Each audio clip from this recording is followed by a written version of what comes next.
for the country's future. We're now joined by Donald Taladzi, who's a Gabonese political analyst. Thank you for joining us and welcome to the program. Good morning, Peter Ndoro, and thank you to the viewers as well. So Gabon has been through quite a lot in a short few years, given the decades before of some kind of bongo certainty. Can you repeat the question, Peter? I didn't hear you properly there. I was just saying that Gabon in a few years has gone through quite a lot after decades of bongo rule. Yeah, absolutely. The Bongo family or the Bongo regime ran the country for over, one will say over 50 years, over 56 years. Omar Bongo was in power for over 43 years. And then the son took over for another 14 years. That's half a century, more than half a century in power for one family.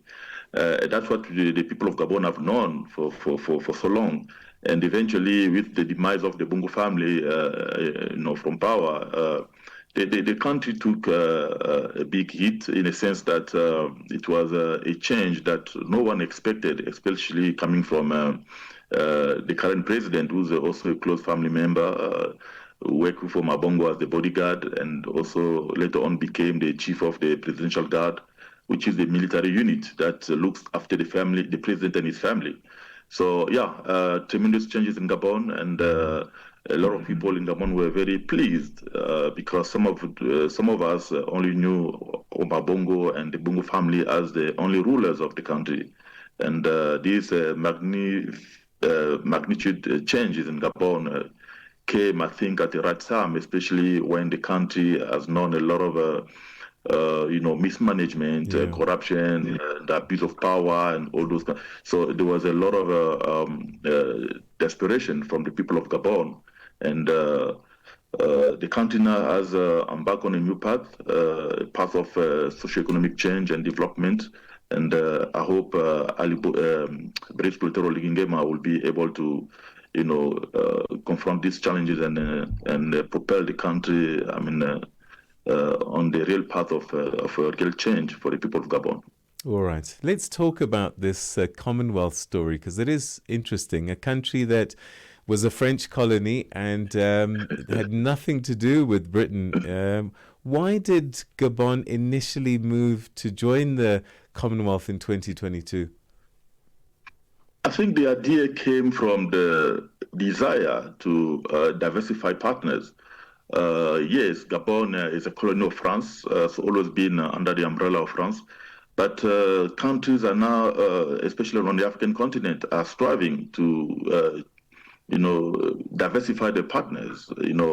Economically speaking, militarily speaking, because there is a need.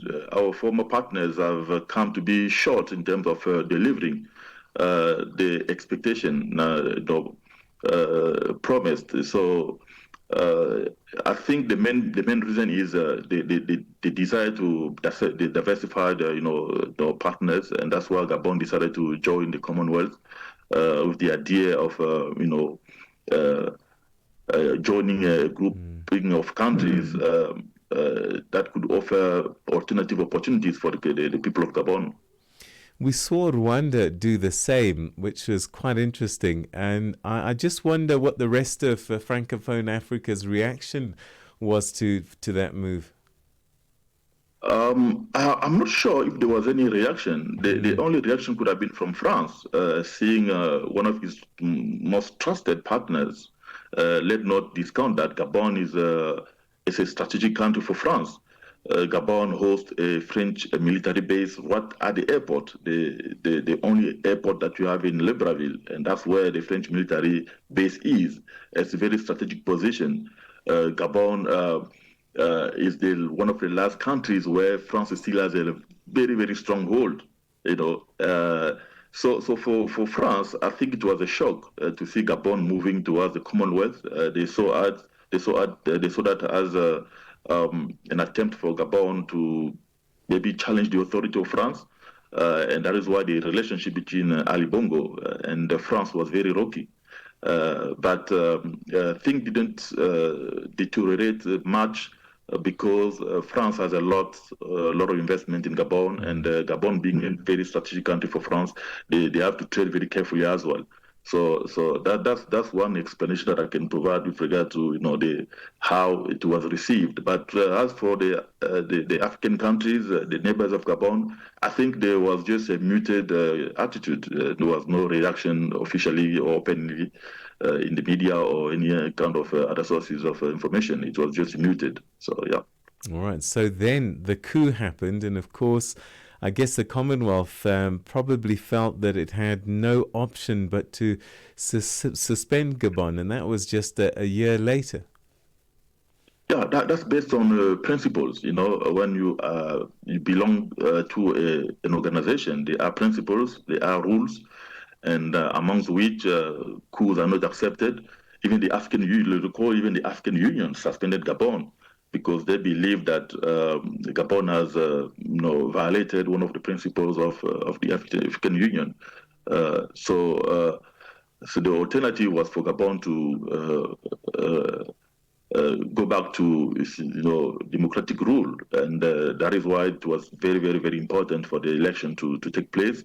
And the Brice Clotaire Oligui felt the need not to wait, not to extend the transition to its full term of 2 years. Decided then to host the election, have the election a bit earlier. And as we all know today, Gabon has been reinstated in the Commonwealth, been reinstated in the greater family of the African Union as well. So yeah, that was the only condition attached to Gabon rejoining the club. Oh, let me call it the Club of Nations. Yeah. All right. So I mean, the coup leader is still the man in charge. What has he been able to do to get the Commonwealth to change their mind about him and the country? I think what he's been able to do is to embrace democratic, not only elections, but democratic principles.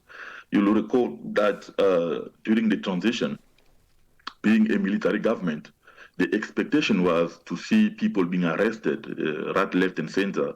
But there was no witch hunt. There was no political opponent in prison. It was a bit surprising to see a military regime not having people in prison, except for the main players, the Bongo family, though the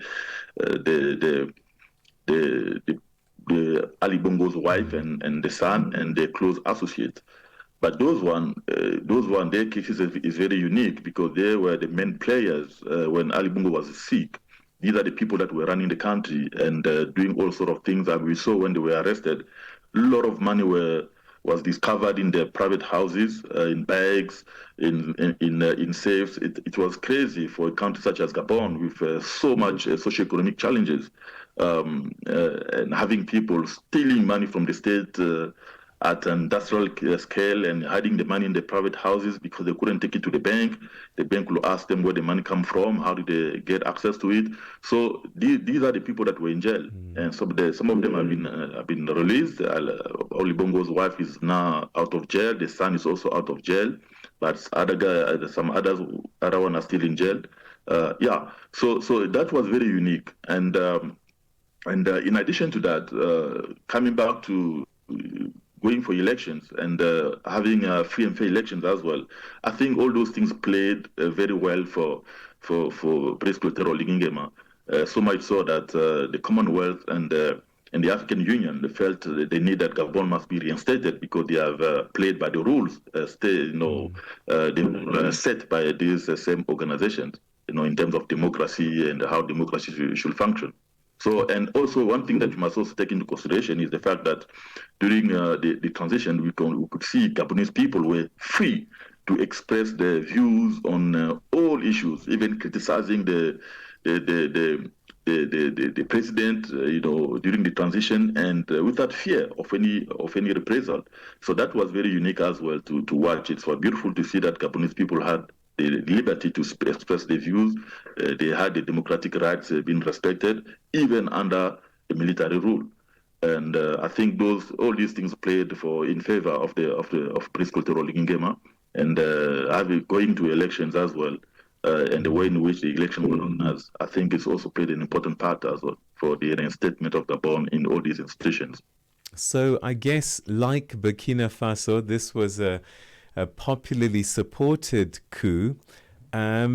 Is there genuine belief then that the referendum and elections were reflective of the will of the people in the country? Absolutely, absolutely. I mean, we saw the referendum was very well participated. The people of Gabon went out in big numbers and to change to choose the project of the constitution that was presented to them, and they supported it overwhelmingly. The election, we saw the numbers. I mean, it was almost like unbelievable having elected a president to the tune of 94% of the vote. That's like those are the kind of numbers we see in countries where democracy is not really applied, But in this case, opposition parties were allowed to do what they needed to do without fear of any, reprisal. The people of Gabon went out and willingly voted for the candidate of their choices, and then we saw the numbers; they were huge, and that's a reflection that the people of Gabon were really, gave the approval or the approval to the process and to the candidate, and so there was no, and we saw even when the results were announced, there was no single opposition party that went to the street to contest the validity of the result. They were all muted, they were all quiet because they knew it was a reflection of reality on the ground. So politicians will give a speak of one kind or another and try and sell a story. But what I find in real life is that a good indicator of perceived change is business activity. How has Gabon started recovering, and are we seeing investors saying, yeah, we believe this story, and they're bringing their money into Gabon? Absolutely. Right now, I haven't been to Gabon for the past 2 or 3 months, but the information that we have, I saw a video recently where the president was on the ground. He's been going onto the ground to make sure that some of the projects that started during the transition, are completed in time. And he's been doing that, and all this is being documented through social media. We can see the videos, and if you go to LinkedIn, if you go to WhatsApp, even Facebook, so everything is posted there. So in terms of socio-economic activities, one could say yes, there is a lot of movement. We also saw the president making a statement, say, Gabon is the second biggest producer of manganese in the world, I think after South Africa. And the president saying that from 2029, Gabon will not export raw material anymore. The manganese must be processed in Gabon to put more value into the mineral, and so that it can be sold at a higher value for the benefit of Gabon and the people of Gabon. That's a very strong statement. And the French government or the company that extract manganese in Gabon is a French company, Eramet, and they were really unhappy. They were a talk show in France where one of the leaders say how Gabon is going to do it. They lack infrastructures and all those kind of stuff. They kind of dismissing the idea that Gabon could process manganese in Gabon. And at a very later stage, we saw the very same leaders coming to Gabon and say we're now agreeing to transform manganese in Gabon because the president made it his decision was final, and they have to agree to that. And then an agreement or an MOU has been signed for them to make sure that come 2029, manganese is in Gabon. That's a very big change. Also, we saw when the president went to America, he was invited with 4 other countries, I think Senegal, Guinea, and like the president of Liberia. And then he spoke to Trump. I don't know if you saw the video. He looked at Trump in the eyes, and he said to Trump, You are welcome in Gabon. Come and invest in Gabon. If you don't come, other people will come. And he was very blunt, Very and he said clear. to Trump, very pragmatic, just like you. I'm a general. I like when things move. I like when things are static. I'm not happy about it. So things must move, just like you like making things move. So I'm inviting you to Gabon, but when you come to Gabon, make sure we're gonna transform everything locally in Gabon, All right. not elsewhere. We've So that running was the statement. we're running out of time, but just one final question. And if you could be brief with your answer. So the reality is we still have the military in governance. And I'm just wondering, as positive as this story is there any risk or challenges that remain, particularly with things like human rights and maybe just the outlook in general? In terms of human rights, there is nothing that I can point out right now to say human rights in Gabon is not respected. There is no evidence to that effect. I know the current president, the former first lady has gone to France to make open a case against the government of Gabon on the basis that she was tortured in jail. I flatly dismiss that because there's no evidence. I mean, she's a white lady. There's nothing on her body that could show that she was tortured, and there's nothing like that. She hasn't provided anything. So also, you made a statement there saying the military is still in charge. I don't think so. We've moved away from that. The military, the soldiers have gone back to the barracks, and yes, some of the soldiers, the president is a soldier by formation, by training, but he's no longer a soldier. He's no longer wearing the uniform. And yeah, one minister also, former soldier, also became a minister. I mean, All they've right. all So dumped the uniforms. the No, no, transition is full. It's a civilian government in your view. it's a civilian government, 100%. Okay. Donald, it's been a pleasure talking to you. Thank you so much indeed for your insights on this remarkable story, which is Gabon.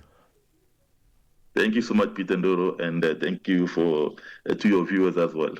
Thank you so much for your time. That's Donald Taladzi, a Gabonese political analyst, taking us through Gabon, which has been reinstated in the Commonwealth and is now enjoying a transition to civilian government and democracy. And that, as we've just been hearing, has been recognized by the Commonwealth, welcoming them back into the family after more than a year's suspension. It's 8:30, which means it's time for your news headlines with